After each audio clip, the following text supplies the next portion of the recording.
औज़ुबिल्लाहिमिनश्शैतानिर्रजीम बिस्मिल्लाहिर्रहमानिर्रहीम।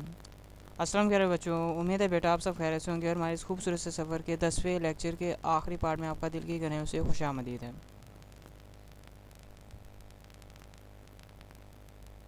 बेटा इस लेक्चर में हम रिमेनिंग जितने भी आपके एमसीक्यू से इस चैप्टर के रह गए हैं वो हम डिस्कस करेंगे और इस चैप्टर के एमसीक्यू सेक्शन को यहीं पर इंशाल्लाह कंप्लीट कर देंगे और इंशाल्लाह जितने भी एमसीक्यूज़ अभी तक बने हैं वो मेन एमसीक्यूज़ मेन टॉपिक से निकाले गए हैं। तो शुरू करते हैं बच्चों आज का लेक्चर।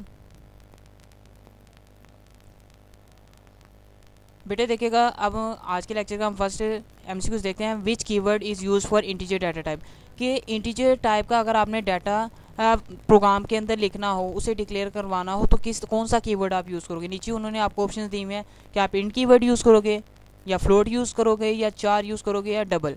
तो बच्चे देखिएगा, इंटीजर टाइप के डाटा के लिए आप यूज़ करते हो इंट टाइप, ठीक है, मतलब कि इंट कीवर्ड आप यूज़ करते हो किसी भी इंटीजर वेरिएबल को डिक्लेयर करने के लिए, ठीक है। नेक्स्ट एमसीक्यू देखिएगा, a single assigned int can store both positive and negative values ranging from, कि एक जो साइन इंट होता है वो पॉजिटिव वैल्यूज़ भी स्टोर कर सकता है और नेगेटिव वैल्यूज़ भी, बट उसकी रेंज क्या होती है कि वो कम से कम कितनी वैल्यू स्टोर कर सकता है और ज़्यादा से ज़्यादा कितनी वैल्यू स्टोर कर सकता है। अब बच्चे देखिएगा, आपको ये ऑप्शंस दी हुई हैं कि ये डिफरेंट रेंजेस उन्होंने दी हुई हैं। अब जो साइन इंट होता है उसकी जो रेंज होती है वो होती है ये आपके पास, कि कम से कम आप इतनी वैल्यू, ठीक है, आप एक साइन इंट में स्टोर करवा सकते हो और ज़्यादा से ज़्यादा ये वैल्यू पॉजिटिव में, ठीक है। नेक्स्ट एमसीक्यू देखिएगा, by default type int is considered, कि अगर आप इंट के साथ साइन या अनसाइन नहीं लगाते तो फिर उसे क्या समझा जाता है, क्या उसे साइन समझा जाता है या अनसाइन समझा जाता है। ऑप्शन देखिएगा, वो कह रहे हैं कि साइन इंटीजर उसे समझेंगे या फिर नेगेटिव इंटीजर या फिर पॉजिटिव इंटीजर या फिर ओरिजिनल इंटीजर। तो बच्चे जब आप सिंपल इंट लिखते हो ना तो पीछे मेमोरी के अंदर उसे साइन इंट कंसीडर किया जाता है, ठीक है, क्योंकि साइन इंट पॉजिटिव वैल्यूज़ भी स्टोर कर सकता है और नेगेटिव वैल्यूज़ भी। नेक्स्ट देखिएगा, a dash can store only positive values and its value range from 0 to 429496725, कि एक जोन से एक इंटीजर जो एक कीवर्ड है जो पॉजिटिव वैल्यू स्टोर कर सकता है और उसकी रेंज आपके पास है ये। तो नीचे उन्होंने आपको चार ऑप्शन दिए हुए, आपसे पूछ रहे हैं कि बताएं वो कौन सा वाला है, क्या वो अनसाइन इंट है, नेगेटिव इंट है, पॉजिटिव इंट है या फिर इंटीजर। इंटीजर जो सा होता है पॉजिटिव वैल्यूज भी स्टोर कर सकता है, नेगेटिव भी। जो पॉजिटिव इंट होता है इसमें पॉजिटिव वैल्यूज आ जाती हैं, ठीक है, बट उसकी रेंज इतनी नहीं होती। Negative integer negative value store कर सक, अब ये नेगेटिव इंटीजर मीन्स दैट कि नेगेटिव वैल्यूज होती हैं। जो बच्चे ये रेंज है ये दी गई है अनसाइन इंट की, ठीक है, तो जो अनसाइन इंट होता है उसकी रेंज होती है इतनी और ये सिर्फ पॉजिटिव वैल्यूज को स्टोर कर सकता है, नेगेटिव वैल्यूज को स्टोर नहीं कर सकता। नेक्स्ट एमसीक्यूज देखिएगा ज़रा, keyword unsigned int use to declare and dash integer, जो अनसाइंड इंट का कीवर्ड होता है वो जिस तरह का डाटा डिक्लेयर करने के लिए इस्तेमाल होता है। ऑप्शन उन्होंने दी हुई है आपको, क्या वो साइंड इंटीजर डिक्लेयर करता है, नेगेटिव इंटीजर, अनसाइन इंटीजर या फिर ओरिजिनल इंटीजर। तो बच्चे जो अनसाइन इंट का कीवर्ड होता है वो अनसाइन इंटीजर को डिक्लेयर करने के लिए इस्तेमाल किया जाता है, ठीक है। अनसाइन इंटीजर में आपके पास पॉजिटिव वैल्यूज आ जाती हैं। नेक्स्ट देखिएगा, नेक्स्ट बच्चों आपके पास जो एमसीक्यूज है, which data type is use to store a real number, कि कौन सी डाटा टाइप होती है जो रियल नंबर्स को यानी शारी वाले हिस्सों को भी स्टोर करने के लिए इस्तेमाल की जाती है। जो इंट होता है वो तो सिर्फ आपका इंटीजर टाइप के डाटा को स्टोर कर सकता है ना। तो देखिएगा ऑप्शन उन्होंने आपको क्या, फ्लोट, नेगेटिव इंटीजर, अनसाइन या फिर ओरिजिनल इंटीजर। तो बच्चे इसका आपके पास आंसर है float.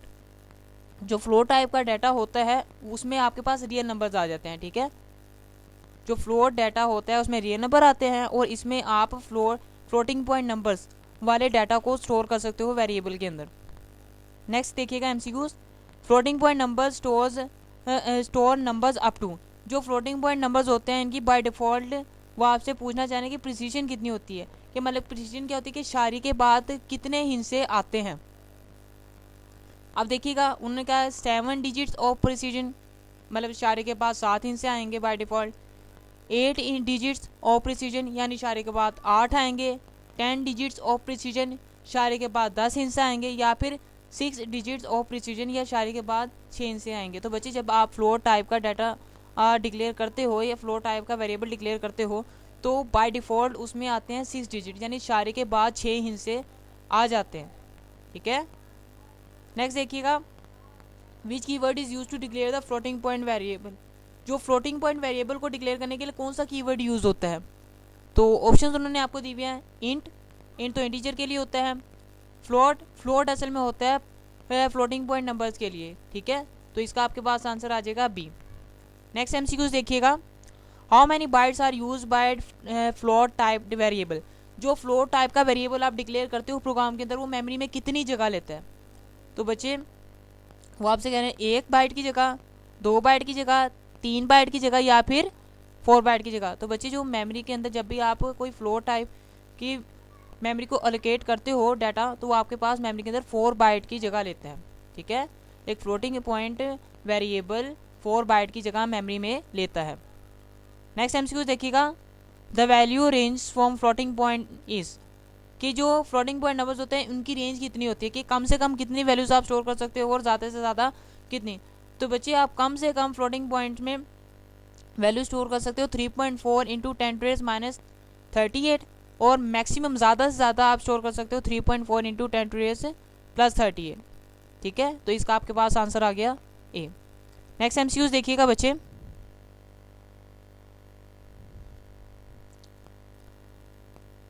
To declare character type variables in C we use the keyword, कि अगर आपने कोई करेक्टर टाइप का डाटा डिक्लेयर करना है तो आप कौन सा कीवर्ड यूज़ करोगे? ऑप्शंस उन्होंने आपको दी हुई हैं, क्या आप इंट यूज़ करोगे, फ्लोट यूज़ करोगे, या फिर पॉजिटिव। तो अब बच्चों आप करेक्टर टाइप डाटा के लिए CHER यानी केयर का कीवर्ड यूज़ करते हैं। अगर आपने कोई करेक्टर टाइप का वेरिएबल डिक्लेयर करना है तो उसके लिए आपको ये केयर का कीवर्ड यूज़ करना पड़ेगा। नेक्स्ट देखिएगा, how many characters can be store in a K type variable, कि एक के टाइप वेरिएबल के अंदर आप कितने कैरेक्टर्स को स्टोर कर सकते हो? ऑप्शन है 1, 2, 3 या फिर 4। तो बच्चे आप ज़्यादा से ज़्यादा सिर्फ और सिर्फ एक कैरेक्टर ही स्टोर कर सकते हो के टाइप वेरिएबल के अंदर।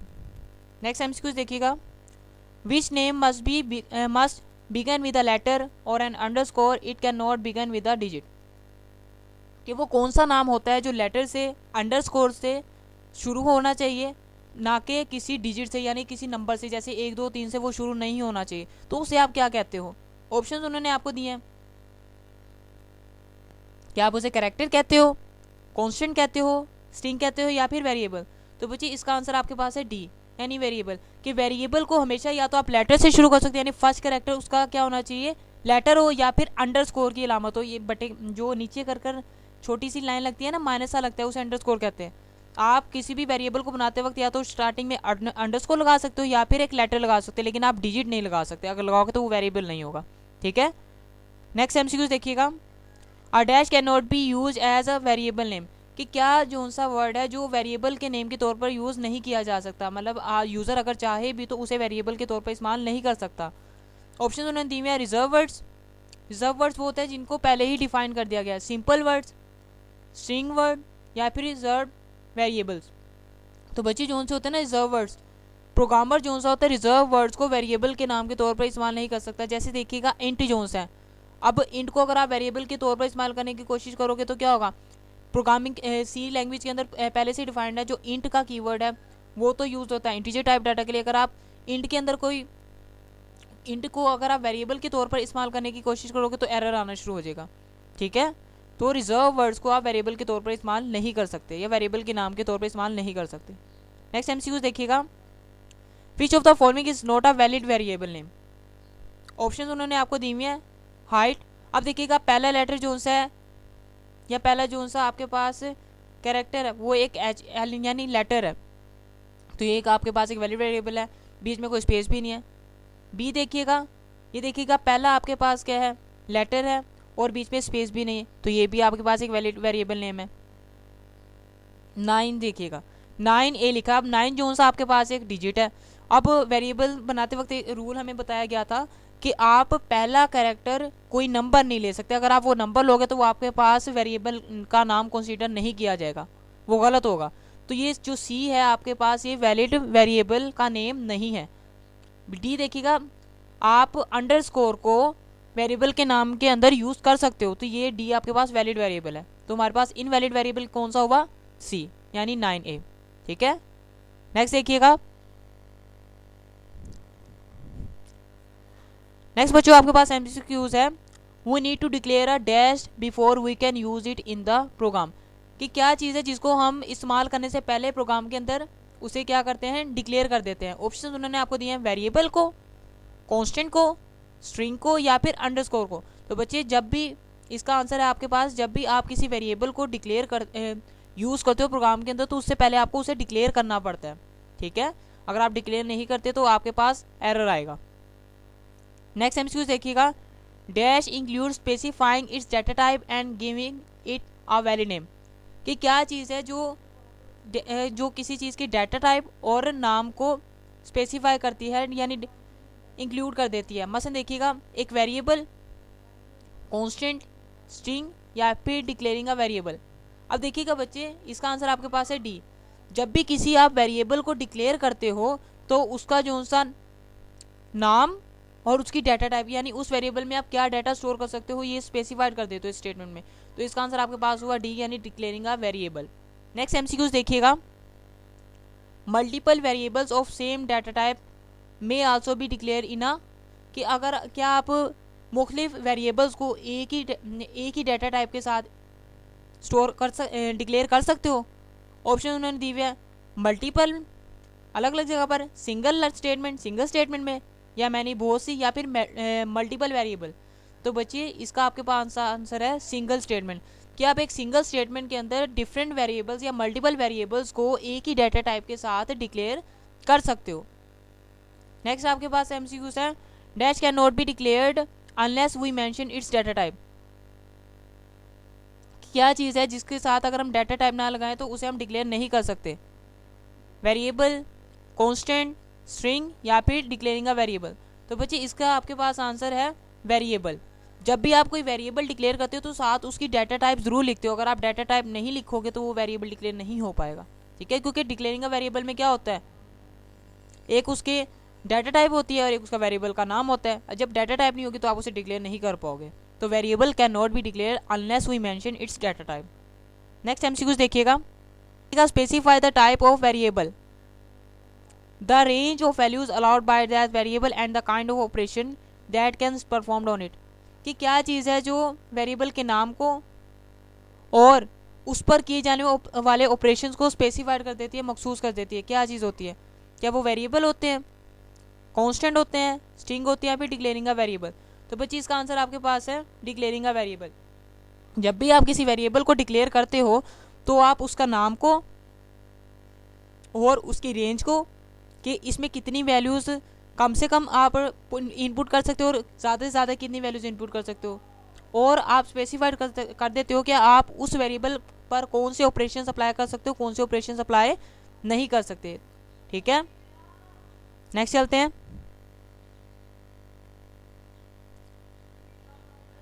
बच्चे नेक्स्ट आपके पास एमसीक्यूज है, which language was developed by Dennis Ritchie. कि डेंस रिची ने कौन सी लैंग्वेज को डेवलप्ड किया था, जावा को, सी लैंग्वेज को, पाइथन को या फिर कोबोल को। तो बच्चे जो डेंस रिची था उसने सी लैंग्वेज को डेवलप किया था। सी लैंग्वेज डेंस रिची ने बनाई थी, sorry.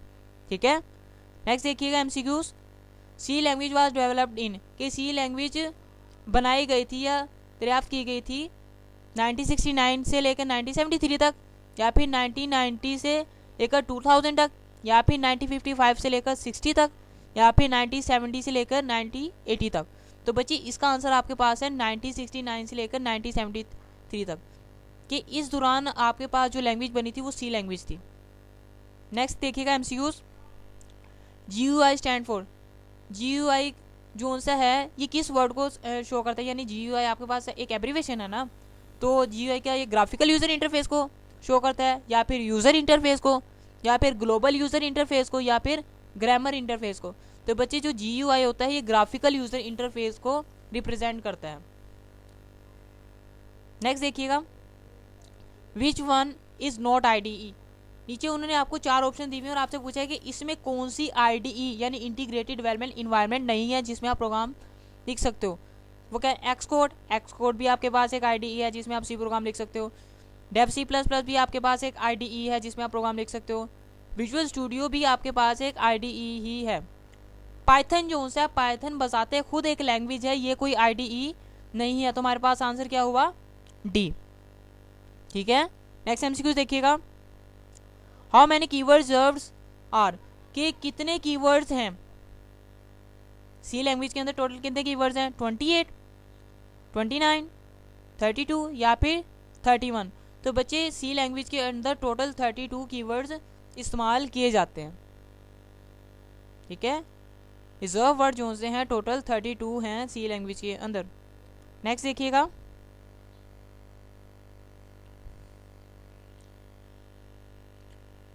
The execution of program start from, कि जो प्रोग्राम की एग्जीक्यूशन जो सी होती है स्टार्ट होती है कहाँ से होती है, मेन सेक्शन से, हेडर सेक्शन से, हेडर फाइल से, ये यहाँ पर नन है। ठीक है, तो बच्ची जो प्रोग्राम की एग्जीक्यूशन स्टार्ट होती है वो होती है मेन सेक्शन से।